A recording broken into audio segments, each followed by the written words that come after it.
ਵਾਹਿਗੁਰੂ ਜੀ ਕਾ ਖਾਲਸਾ ਵਾਹਿਗੁਰੂ ਜੀ ਕੀ ਫਤਿਹ। ਗੁਰਬਾਣੀ ਦੀ ਪੰਕਤੀ ਹੈ, ਕਰੋ ਜਤਨ ਜੇ ਹੋਏ ਮਿਹਰਵਾਨਾ। ਇਹ ਮਿਹਰਵਾਨਾ ਕੀ ਹੈ ਤੇ ਇਸ ਦੇ ਪਾਤਰ ਬਣਨ ਲਈ ਸਾਡਾ ਕਿਹੜਾ ਯਤਨ ਹੈ, ਇਹਨਾਂ ਵਿਚਾਰਾਂ ਤੇ ਆਧਾਰਿਤ ਅੱਜ ਦਾ ਗੁਰਬਾਣੀ ਵਿਚਾਰ ਦਾ ਲੇਖ ਕਰੋ ਜਤਨ ਜੇ ਹੋਏ ਮਿਹਰਵਾਨਾ। ਕਰੋ ਜਤਨ ਜੇ ਹੋਏ ਮਿਹਰਵਾਨਾ ਗੁਰਬਾਣੀ ਦੀ ਇਸ ਪੰਕਤੀ ਦੇ ਦੋ ਪੱਖ ਹਨ, ਕਰੋ ਜਤਨ ਤੇ ਦੂਸਰਾ ਹੋਏ ਮਿਹਰਵਾਨਾ। ਕਰੋ ਜਤਨ ਦੇ ਅੰਤਰੀਵ ਭਾਵ ਨੂੰ ਸਪਸ਼ਟ ਕਰਨ ਲਈ ਕੁਝ ਵਿਚਾਰਾਂ ਪੇਸ਼ ਕੀਤੀਆਂ ਜਾਂਦੀਆਂ ਹਨ। ਸੂਰਜ ਹਮੇਸ਼ਾ ਪ੍ਰਕਾਸ਼ਵਾਨ ਹੈ ਤੇ ਇਸ ਦੀ ਧੁੱਪ ਦਾ ਪ੍ਰਕਾਸ਼ ਆਜ ਤੋਂ ਹੀ ਸਹਿਜ ਸੁਭਾਅ ਹੋ ਰਿਹਾ ਹੈ। ਇਸ ਤਰ੍ਹਾਂ ਇਹ ਪ੍ਰਕਾਸ਼ ਇਲਾਹੀ ਦਾਤ ਹੈ, ਅਮਿਤ ਹੈ, ਅਥਾਹ ਹੈ, ਇਕਸਾਰ ਹੈ, ਸਦੀਵੀ ਹੈ, ਸਹਿਜ ਸੁਭਾਅ ਹੈ, ਨਿਕ ਸਰੂਪ ਹੈ, ਸੁਖਦਾਈ ਹੈ, ਜੀਵਨ ਦਾਤੀ ਹੈ, शक्ति दाती है, प्रकाश रूप है, अनेर खंडन है, वितकरा रहत है, निर्मल है, सर्वव्यापी है। सो इस धुप दे प्रकाश ਲਈ ਅਸੀਂ ਕੋਈ ਸੋਚ ਨਹੀਂ ਕੀਤੀ, ਕੋਈ ਵਿਉਂਤ ਨਹੀਂ ਕੀਤੀ, ਕੋਈ ਮੰਗ ਨਹੀਂ ਕੀਤੀ ਧੁੱਪ ਲਈ, ਕੋਈ ਕਾਲਣਾ ਨਹੀਂ ਕਾਲੀ, ਕੀਮਤ ਨਹੀਂ ਦਿੱਤੀ। ਇਹ ਤਾਂ ਆਪਣੇ ਆਪ ਪ੍ਰਕਾਸ਼ਿਤ ਹੈ। ਪਰ ਜਦ ਕਦੀ ਅਸੀਂ ਇਸ ਧੁੱਪ ਦੀ ਇਲਾਹੀ ਦਾਤ ਤੋਂ ਵਾਂਝੇ ਹੁੰਦੇ ਹਾਂ ਤਾਂ ਇਸ ਵਿੱਚ ਧੁੱਪ ਜਾਂ ਧੁੱਪ ਦੇ ਸੋਮੇ ਸੂਰਜ ਦਾ ਕੋਈ ਦੋਸ਼ ਨਹੀਂ।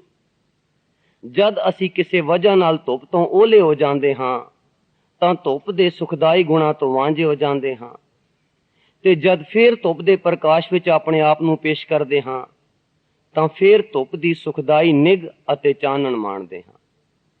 ਸੋ ਹਨੇਰੇ ਵਿੱਚੋਂ ਨਿਕਲ ਕੇ ਆਪਣੇ ਆਪ ਨੂੰ ਧੁੱਪ ਦੀ ਹਜ਼ੂਰੀ ਵਿੱਚ ਪੇਸ਼ ਕਰਨਾ ਹੀ ਇਹ ਸਾਡਾ ਯਤਨ ਹੈ। ਜਦ ਅਸੀਂ ਅਕਾਲ ਪੁਰਖ ਦੀ ਹਜ਼ੂਰੀ ਅਥਵਾ ਯਾਦ ਵਿੱਚ ਰਹਿੰਦੇ ਹਾਂ ਤਾਂ ਸਾਨੂੰ ਅਕਾਲ ਪੁਰਖ ਦੀਆਂ ਸਾਰੀਆਂ ਦੇਵੀ ਦਾਤਾਂ ਸਹਿਜੇ ਹੀ ਪ੍ਰਦਾਨ ਹੁੰਦੀਆਂ ਹਨ ਤੇ ਅਸੀਂ ਅਲੌਕਿਕ ਇਲਾਹੀ ਹਜ਼ੂਰੀ ਦਾ ਨਿਗ ਅਤੇ ਰਸ ਤੇ ਰੰਗ ਮਾਣਦੇ ਹਾਂ। ਐਨ ਇਸ ਦੇ ਉਲਟ ਜਦ ਸਾਡਾ ਮਨ ਆਪਣੇ ਸੋਮੇ ਅਕਾਲ ਪੁਰਖ ਤੋਂ ਬੇਮੁਖ ਹੋ ਕੇ ਭੁੱਲ ਵਿੱਚ ਵਿਚਰਦਾ ਹੈ ਤਾਂ ਅਸੀਂ ਸਾਰੀਆਂ ਇਲਾਹੀ ਦਾਤਾਂ ਤੋਂ ਵਾਂਝੇ ਰਹਿੰਦੇ ਹਾਂ ਅਤੇ ਮਾਇਕੀ ਭਰਮ ਦੇ ਹਨੇਰੇ ਕਾਰਨ ਦੁੱਖ ਕਲੇਸ਼ ਭੋਗਦੇ ਹਾਂ। ਪਰਮੇਸ਼ਰ ਤੇ ਭੁੱਲਿਆਂ ਵਿਆਪਨ ਸਭੇ ਰੋਗ, ਵੇਮੁਖ ਹੋਏ ਰਾਮ ਤੇ ਲਗਨ ਜਨਮ ਵਿਜੋਗ। ਜਿਸਨੂੰ ਬਿਸਰੈ ਪੁਰਖ ਵਿਦਾਤਾ, ਜਲਤਾ ਫਿਰੈ ਰਹਿ ਨਿਤ ਤਾਤਾ। ਅਕਿਰਤ ਕਣੈ ਕੋ ਰਖੈ ਨ ਕੋਈ, ਨਰਕ ਘੋਰ ਮੈਂ ਪਾਵਣਾ। ਜਾਂ ਕੋ ਬਿਸਰੈ ਰਾਮ ਨਾਮ, ਤਾਹੂ ਕੋ ਪੀਰ। ਸੋ ਇਸ ਤਰ੍ਹਾਂ ਪ੍ਰਕਾਸ਼ ਦਾ ਰਸ ਮਾਨਣਾ ਜਾਂ ਇਸ ਤੋਂ ਵਾਂਝੇ ਰਹਿਣਾ ਸਾਡੇ ਮੁੱਢਲੇ ਯਤਨ ਦਾ ਹੀ ਨਤੀਜਾ ਹੈ। ਜਾਂ ਇਉਂ ਕਹੋ ਕਿ ਨਾਮ ਸਿਮਰਨ ਹੀ ਆਤਮਕ ਪ੍ਰਕਾਸ਼ ਦੀ ਗੁਪਤ ਕੁੰਜੀ ਹੈ। ਦੂਜੇ ਲਫ਼ਜ਼ਾਂ ਵਿੱਚ ਅਕਾਲ ਪੁਰਖ ਦੀ ਯਾਦ ਅਥਵਾ ਸਿਮਰਨ ਹੀ ਨਾਮ ਦੇ ਪ੍ਰਕਾਸ਼ਮਈ ਆਤਮਕ ਮੰਡਲ ਦੀਆਂ ਇਲਾਹੀ ਦਾਤਾਂ ਦੇ ਭੰਡਾਰੇ ਦੀ ਆਤਮਕ ਕੁੰਜੀ ਹੈ। ਧਿਆਨ ਦੇਣਾ ਜੀ, ਧੁੱਪ ਸਾਡੀ ਕਿਸੇ ਕਾਲਣਾ ਨਾਲ ਪੈਦਾ ਨਹੀਂ ਹੋਈ, ਆਪਣੇ ਆਪ ਪ੍ਰਕਾਸ਼ਿਤ ਹੈ। ਪਰ ਜੇ ਅਸੀਂ ਧੁੱਪ ਦਾ ਨਿਗ ਮਾਣਨਾ ਹੈ, ਕਮ ਸੇ ਕਮ ਇਤਨਾ ਤਾਂ ਯਤਨ ਕਰਨਾ ਪਵੇਗਾ ਕਿ ਆਪਣੇ ਆਪ ਨੂੰ ਹਨੇਰੇ ਵਿੱਚੋਂ ਕੱਢ ਕੇ ਧੁੱਪ ਦੀ ਹਜ਼ੂਰੀ ਵਿੱਚ ਪੇਸ਼ ਕਰਨਾ ਪਵੇਗਾ। ਇਸੇ ਤਰ੍ਹਾਂ ਆਤਮਕ ਮੰਡਲ ਦੀਆਂ ਇਲਾਹੀ ਦਾਤਾਂ ਆਪਣੇ ਆਪ ਪ੍ਰਕਾਸ਼ਿਤ ਹਨ, ਸਾਡਾ ਇਸ ਵਿੱਚ ਕੋਈ ਯਤਨ ਨਹੀਂ। ਪਰ ਇਸ ਦਾਤਾਂ ਨੂੰ ਮਾਨਣ ਲਈ ਆਪਣੇ ਆਪ ਨੂੰ ਆਤਮਕ ਮੰਡਲ ਦੇ ਪ੍ਰਕਾਸ਼ ਵਿੱਚ ਪੇਸ਼ ਕਰਨਾ ਪਵੇਗਾ। ਸੋ ਇਹ ਪੇਸ਼ ਕਰਨਾ ਕੀ ਹੈ? ਸਿਮਰਨ। ਆਤਮਕ ਮੰਡਲ ਦੀ ਗੁਪਤ ਕੁੰਜੀ ਹੈ ਸਿਮਰਨ। ਸੋ ਜੇ ਸਿਮਰਨ ਕਰਾਂਗੇ ਤਾਂ ਆਤਮਕ ਮੰਡਲ ਦੀਆਂ ਇਲਾਹੀ ਦਾਤਾਂ ਦੇ ਅਸੀਂ ਰੰਗ ਰਸ ਮਾਣਾਂਗੇ। ਮਨ ਪਿਆਰਿਆ ਜੀਓ ਮਿੱਤਰਾ, ਹਰ ਨਾਮ ਜਪਤ ਪਰਗਾਸੋ। ਜਿਸ ਸਿਮਰਤ ਸਗਲਾ ਦੁਖ ਜਾਏ, ਸਰਬ ਸੁਖ ਵਸੈ ਮਨ ਆਏ। ਚੀਤ ਆਵੇ ਤਾਂ ਸਹਿਜ ਕਰ ਪਾਇਆ। ਪਰ ਇੱਥੇ ਇੱਕ ਅਤ ਡੂੰਗੀ ਤੇ ਜ਼ਰੂਰੀ ਕੁੰਡੀ ਖੋਲਣ ਦੀ ਲੋੜ ਹੈ ਕਿ ਹਉਮੈ ਅਧੀਨ ਤ੍ਰੈ ਗੁਣਾਂ ਵਿੱਚ ਕੀਤੇ ਹੋਏ ਸਾਡੇ ਧਾਰਮਿਕ ਕਰਮ ਕਿਰਿਆ ਜਾਂ ਕਰਮਕਾਂਡ ਸਾਡੇ ਯਤਨ ਹਨ, ਨਤੀਜਾ ਨਹੀਂ। ਸਾਧਨ ਹਨ, ਪੂਰਨਤਾ ਨਹੀਂ। ਯਾਤਰਾ ਹੈ, ਮੰਜ਼ਿਲ ਨਹੀਂ। ਗਿਆਨ ਹੈ, ਪ੍ਰਕਾਸ਼ ਨਹੀਂ। ਕਾਲਣਾ ਹੈ, ਗੁਰਪ੍ਰਸਾਦ ਨਹੀਂ। ਪੌੜੀ ਹੈ, ਸ਼ਿਖਰ ਨਹੀਂ। ਕਲਾਸਾਂ ਹਨ, ਡਿਗਰੀ ਨਹੀਂ। ਕਿਰਿਆ ਹੈ, ਨਤੀਜਾ ਨਹੀਂ। ਫਲ ਹੈ, ਰਸ ਨਹੀਂ। ਫੁੱਲ ਹੈ, ਮਹਿਕ ਨਹੀਂ। ਬਲਬ ਹੈ, ਰੋਸ਼ਨੀ ਨਹੀਂ। ਦਾਤੈ ਦਾਤ ਰੱਖੀ ਹੱਥ ਆਪਣੇ, ਜਿਸ ਭਾਵੈ ਤਿਸ ਦੇਈ। ਇਹ ਪਿਰਮ ਪਿਆਲਾ ਖਸਮ ਕਾ, ਜੈ ਭਾਵੈ ਤੈਂ ਦੇ। ਪਰ ਅਸੀਂ ਆਪਣੇ ਹਉਮੈ ਅਧੀਨ ਮਾਇਕੀ ਕਰਿਸ਼ਮਿਆਂ ਵਿੱਚ ਇਤਨੇ ਚੁੰਧਿਆਏ ਹੋਏ ਹਾਂ ਕਿ ਫਲਦਾਤਾ ਪਰਮੇਸ਼ਰ ਨੂੰ ਉੱਕਾ ਹੀ ਭੁੱਲ ਗਏ ਹਾਂ ਤੇ ਆਪਣੇ ਹਉ ਅਧੀਨ ਕੀਤੇ ਗਏ ਯਤਨਾਂ ਨੂੰ ਹੀ ਫਲ ਸਮਝੀ ਬੈਠੇ ਹਾਂ। ਹਾਂਜੀ, ਯਤਨ ਤਾਂ ਅਸੀਂ ਕਰਨੇ ਹਨ, ਪਰ ਟੇਕ ਗੁਰ ਪ੍ਰਸਾਦ ਤੇ ਰੱਖਣੀ ਹੈ। ਪਰ ਅਸੀਂ ਆਪਣੇ ਹਉਮੈ ਦੇ ਅਧੀਨ ਮਾਇਕੀ ਕਰਿਸ਼ਮਿਆਂ ਵਿੱਚ ਇਤਨੇ ਚੁੰਧਿਆਏ ਹੋਏ ਹਾਂ ਕਿ ਫਲਦਾਤਾ ਪਰਮੇਸ਼ਰ ਨੂੰ ਉੱਕਾ ਹੀ ਭੁੱਲ ਗਏ ਹਾਂ ਤੇ ਆਪਣੇ ਹਉ ਅਧੀਨ ਕੀਤੇ ਗਏ ਯਤਨਾਂ ਨੂੰ ਹੀ ਫਲ ਸਮਝੀ ਬੈਠੇ ਹਾਂ। ਜਿਚਰ ਇਹ ਮਨ ਲਹਿਰੀ ਵਿੱਚ ਹੈ, ਹਉਮੈ ਬਹੁਤ ਅੰਕਾਰ, ਸ਼ਬਦ ਹੈ ਸਾਧ ਨਾ ਆਵਈ, ਨਾਮ ਨਾ ਲੱਗੈ ਪਿਆਰ, ਸੇਵਾ ਥਾਏ ਨਾ ਪਵਈ, ਤਿਸਕੀ ਖਪ ਖਪ ਹੋਏ ਖੁਆਰ। ਅਸਲ ਵਿੱਚ ਇਹ ਫਲ, ਇਹ ਆਤਮਿਕ ਦਾਤ ਹੈ ਜੋ ਤੁਰੋਂ ਸਤਿਗੁਰੂ ਦੁਆਰਾ ਪ੍ਰਦਾਨ ਹੁੰਦੀ ਹੈ। ਇਸ ਵਿੱਚ ਸਾਡੇ ਹਉ ਤਾਰੀ ਜੀਵਾਂ ਦਾ ਕੋਈ ਦਖਲ ਅਥਵਾ ਜ਼ੋਰ ਨਹੀਂ, ਇਹ ਤਾਂ ਸਿਰਫ ਗੁਰਪ੍ਰਸਾਦ ਹੈ। ਜੋਰ ਨਾ ਮੰਗਣ ਦੇਣ ਨਾ ਜੋਰ, ਤੁਧ ਮਿਣ ਸਿੱਧੀ ਕਹਿਨੇ ਨਾ ਪਾਈਆਂ, ਕਰਮ ਮਿਲੈ ਨਹੀਂ ਠਾਕ ਰਹਾਈਆਂ। ਦੇਵਣ ਵਾਲੇ ਕੇ ਹੱਥ ਦਾਤ ਹੈ, ਗੁਰਦੁਆਰੇ ਪਾਏ। ਜਦ ਮਾਂ ਬਾਪ ਦੇ ਘਰ ਬੱਚੇ ਦਾ ਜਨਮ ਹੁੰਦਾ ਹੈ ਤਾਂ ਮਾਂ ਬਾਪ ਆਪਣੇ ਬੱਚੇ ਦਾ ਪਾਲਣ ਪੋਸ਼ਣ, ਉਸ ਦੀ ਖੁਸ਼ਹਾਲੀ, ਵਿਦਿਆ, ਵਿਆਹ, ਰੋਜ਼ਗਾਰ ਆਦਿ ਦੀਆਂ ਵਿਉਂਤਾਂ ਸੋਚਣਾ ਸ਼ੁਰੂ ਕਰ ਦਿੰਦੇ ਹਨ ਤੇ ਸਾਰੀ ਉਮਰ ਉਸ ਲਈ ਸ਼ੁਭ ਇੱਛਾਵਾਂ ਤੇ ਅਸੀਸਾਂ ਹੀ ਦਿੰਦੇ ਰਹਿੰਦੇ ਹਨ। ਦੇਖਿਆ ਗਿਆ ਹੈ ਕਿ ਜਨਮ ਤੋਂ ਪਹਿਲਾਂ ਹੀ ਮਾਂ ਬੱਚੇ ਲਈ ਦੁੱਧ ਵਾਲੀ ਬੋਤਲ ਤੇ ਪੋਤੜੇ ਆਦਿ ਤਿਆਰ ਕਰ ਲੈਂਦੀ ਹੈ। ਇਸ ਤੋਂ ਜ਼ਾਹਰ ਹੁੰਦਾ ਹੈ ਕਿ ਮਾਂ ਦੀ ਕੁੱਖ ਵਿੱਚ ਬੱਚੇ ਦੇ ਨਿਮਣ ਨਾਲ ਹੀ ਉਸ ਦੀ ਭਲਾਈ ਦੀ ਸੋਚ ਜਾਂ ਫਿਕਰ ਮਾਂ ਦੇ ਹਿਰਦੇ ਵਿੱਚ ਉਪਜ ਪੈਂਦਾ ਹੈ। ਇਸ ਦਾ ਮਤਲਬ ਇਹ ਹੈ ਕਿ ਜੀਵ ਦੇ ਉਪਜਣ ਦੇ ਨਾਲ ਹੀ ਅਕਾਲ ਪੁਰਖ ਦੇ ਹੁਕਮ ਅਨੁਸਾਰ ਜੀਵ ਦੀ ਭਲਾਈ ਲਈ ਸਾਰੇ ਪ੍ਰਬੰਧ ਅਗੇਤਰੇ ਹੀ ਆਰੰਭ ਹੋ ਜਾਂਦੇ ਹਨ। ਹਾਂਜੀ, ਜਿਵੇਂ ਮਾਤਾ ਦੇ ਗਰਭ ਵਿੱਚ ਬੱਚਾ ਹੁੰਦਾ ਹੈ, ਮਾਂ ਪਹਿਲੇ ਹੀ ਪੋਤੜੇ ਤਿਆਰ ਕਰਦੀ, ਉਸ ਦੀ ਭਲਾਈ ਦੀ ਫਿਕਰ ਕਰਦੀ ਹੈ। ਇਸ ਤਰ੍ਹਾਂ ਸਾਡੀ ਵੀ ਮਾਂ ਹੈ ਅਕਾਲ ਪੁਰਖ, ਸੋ ਉਸਨੇ ਆਪਣੇ ਹੁਕਮ ਦੁਆਰਾ ਅਗੇਤਰੇ ਹੀ ਸਾਡੇ ਲਈ ਸਭ ਪ੍ਰਬੰਧ ਕਰ ਛੱਡੇ ਹਨ। ਸੋ ਇਸ ਤਰ੍ਹਾਂ ਇਹ ਨਾਲ ਲਿਖਿਆ ਵਾਲਾ ਹੁਕਮ ਜੀਵ ਦੇ ਜਨਮ, ਪਾਲਣ ਪੋਸ਼ਣ ਤੇ ਭਲਾਈ ਲਈ ਸੰਪੂਰਨ, ਅਪੁੱਲ ਅਤੇ ਸਹਿਜੇ ਹੀ ਵਰਤ ਰਿਹਾ ਹੈ। ਜਿਨ ਤੂੰ ਸਾਜ ਸਵਾਰ ਸਿਗਾਰਿਆ, ਗਰਭ ਅਗਨ ਮੈਂ ਜਿਨੈ ਉਬਾਰਿਆ, ਬਾਰ ਵਿਵਸਥਾ ਤੁਝੈ ਪਿਆਰੇ ਦੂਤ, ਭਰ ਜੋ ਬਨ ਭੋਜਨ ਸੁਖਸੂਤ, ਬਿਰਧ ਪਿਆ ਉਪਰ ਸਾਖਸੈਨ, ਮੁਖ ਅਪਿਆਓ ਬੈਠ ਕੋ ਦੇਨ। ਜਿਸ ਤਰ੍ਹਾਂ ਕੇ ਬੂਟੇ ਦੇ ਬੀਜ ਵਿੱਚ ਉਸ ਦੇ ਉਪਜਣ, ਪ੍ਰਫੁੱਲਤ ਤੇ ਲੈ ਆਉਣ ਦਾ ਮੁਕੰਮਲ ਹੁਕਮ ਉਸ ਦੇ ਅੰਦਰ ਹੀ ਨਾਲ ਲਿਖਿਆ ਹੋਇਆ ਹੁੰਦਾ ਹੈ। ਇਹ ਨਾਲ ਲਿਖਿਆ ਵਾਲਾ ਹੁਕਮ ਜੀਵ ਦੇ ਦੁਨਿਆਵੀ ਜੀਵਨ ਦੀ ਖੁਸ਼ਹਾਲੀ ਲਈ ਕਾਫੀ ਨਹੀਂ, ਬਲਕਿ ਉਸ ਦੇ ਆਤਮਿਕ ਜੀਵਨ ਲਈ ਵੀ ਸਹਾਇਕ ਹੈ ਤੇ ਜੀਵਨ ਨੂੰ ਮੁੜ ਆਪਣੇ ਨਿਜ ਘਰ ਵੱਲ ਪ੍ਰੇਰਦਾ ਤੇ ਅਗਵਾਈ ਕਰਦਾ ਹੈ, ਜਿਸ ਦੁਆਰਾ ਉਹ ਇਸ ਨਾਲ ਲਿਖੇ ਹੁਕਮ ਨੂੰ ਬੁੱਝ ਕੇ ਇਸ ਦੀ ਰਜ਼ਾ ਵਿੱਚ ਚੱਲਣਾ ਸਿੱਖ ਲਵੇ।